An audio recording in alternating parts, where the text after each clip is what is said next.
Magandang araw mga kababayan. Narito na ang pinakabagong ulat sa lagay ng panahon ngayong araw, October 15, 2025, Wednesday. Patuloy na lumalapit ang low pressure system na binabantayan natin. Posible itong maging bagyo anumang oras at may pagbabago ba sa direksyon nito. Yan ang aalamin natin. Para naman lagi kang updated sa lagay ng panahon, i-click mo lang ang subscribe button. Ayon sa pag-asa, ang easterlies pa din ang pangunahing weather system na nakakaapekto sa Central Luzon, Southern Luzon at Visayas. Ang easterlies ay mainit at mahalumigmig na hangin mula sa Pacific Ocean na karaniwang nagdudulot ng maalinsangang panahon sa umaga at pag-ulan o thunderstorm sa hapon at gabi. Dahil dito, mahalaga ang pagiging alerto lalo na sa mga lugar na madalas bahain. Para sa mga residente ng Metro Manila, Calabarzon, Bicol Region, Eastern Visayas, Isabela, Aurora, Nueva Ecija, Bulacan, Marinduque, Oriental Mindoro, Romblon, Capiz, Aklan, Cebu at Bohol, asahan ng maulap na kalangitan na may kalat-kalat na pag-ulan at thunderstorm. Posible itong magdulot ng flash floods at landslide lalo na sa mga mababang lugar at gilid ng bundok. Sa Batanes, Cagayan, Apayao at Ilocos Norte, inaasahan naman ang bahagyang maulap hanggang maulap na kalangitan na may mahihinang pag-ulan dahil sa northeasterly wind flow.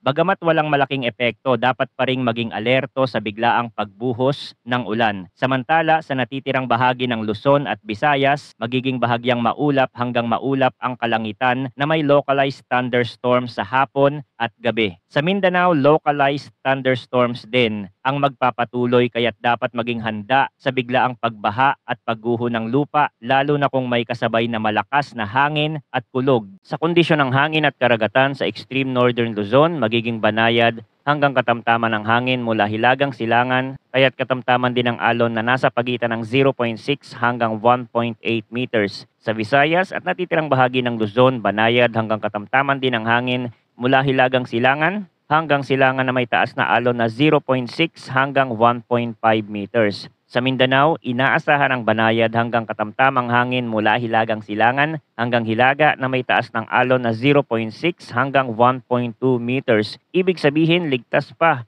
para sa mga mangingisda at maliliit na bangka ang pumalaot, ngunit dapat pa ring umiwas sa dagat kapag may kasabay na thunderstorm. Sa kasalukuyan ng low pressure area na ating binabantayan ay nasa layong 1,780 kilometers sa silangan ng northeastern Mindanao. Ayon sa pinakabagong datos mula sa mga international weather models, mataas ang posibilidad na maging bagyo ito sa loob ng susunod na 24 hours. Kapag ito ay naging ganap na tropical storm sa loob ng Philippine Area of Responsibility, tatawagin itong Ramil. Ayon sa GFS model ng Amerika, ang bagyong ito ay posibleng tahakin ang direksyon ng extreme northern Luzon. Kung mananatili ang ganitong track, mataas ang posibilidad na makaapekto ito sa Batanes, Babuyan Island at ilang bahagi ng northern Luzon. Gayunpaman, ayon sa European model, mas mababa ng bahagya ang projected track nito kaya't maaaring mahagip ang mismong northern Luzon area. Ibig sabihin, kahit hindi eksaktong doon magla-landfall ang sentro ng bagyo,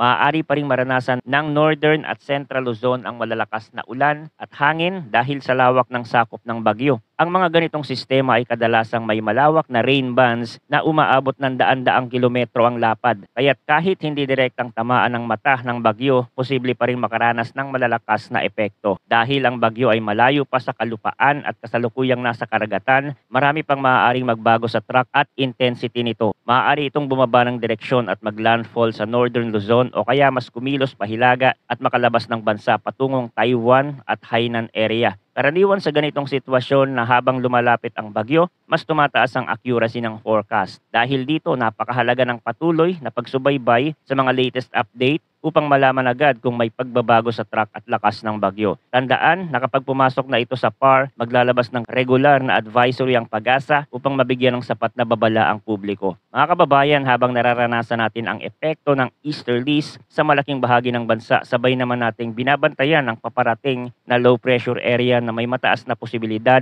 na maging bagyong Ramil. Bagamat malayo pa ito, hindi dapat maging kampante dahil maaaring magbago ang galaw nito anumang oras. Update naman tayo sa mga lindol na nararanasan ng bansa kasi ito ay nagpapatuloy pa din partikular sa Visayas at Mindanao, kung saan muling naitala ang ilang aftershocks na bahagi pa rin ng mga malalakas na lindol noong mga nakaraang linggo. Bukod dito, pinag-igting ng mga lokal na pamahalaan ang mga hakbang para masiguro ang kaligtasan ng publiko. Simulan natin sa Visayas. Nitong October 14 kahapon, bandang 12:44 AM ng madaling araw ay isang aftershock ang naitala sa Bogo City sa Cebu. Ayon sa opisyal na tala ng Philippine Institute of Volcanology and Seismology, ito ay may lakas na magnitude 4 at bahagi ng aftershock sequence mula sa malakas na lindol noong September 30 na umabot ng magnitude 6.9.